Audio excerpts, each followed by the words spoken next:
This is a beautiful site at the end of Snell's Beach, just tucked under the headland of Brick Bay, right on the water.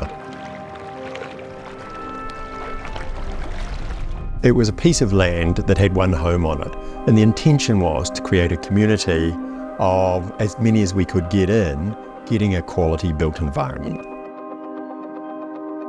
There is a variation of typologies from 2-beddy, 3-beddy, 4-beddy, beachfront, single level to 2-storey, to the ones behind that interface with the bush that has their kitchen, dining, living area that looks out over the ones in front. We've also designed a couple of buildings with towers to create a gateway entry to the development and a gateway entry to the path to the beach.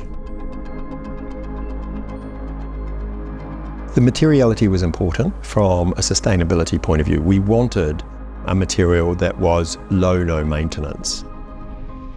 And so we chose a pan section powder-coated aluminium. The colour and shape were really important to us. The shape is derived from a reinterpretation of the old baches that you see all around the coast of New Zealand, and perhaps also a nod to tents and very, very simple gable forms.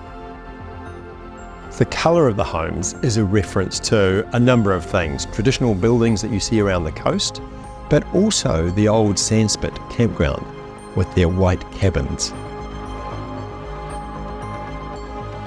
One of the important drivers of the design of the buildings was the idea of making a community, of being familiar and making sure that all the houses looked out on or were part of the street.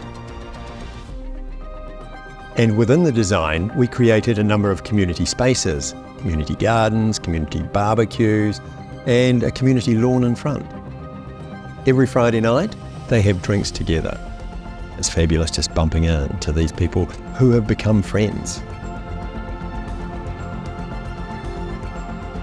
Medium density is a housing typology that we have to adopt. The most precious resource we have is our land, and we can't squander it. Really, really important that you know your neighbours, that you can go next door and borrow a cup of milk or a cup of sugar. They're part of a bigger whole. They have a real sense of community here, and that is a huge success to me.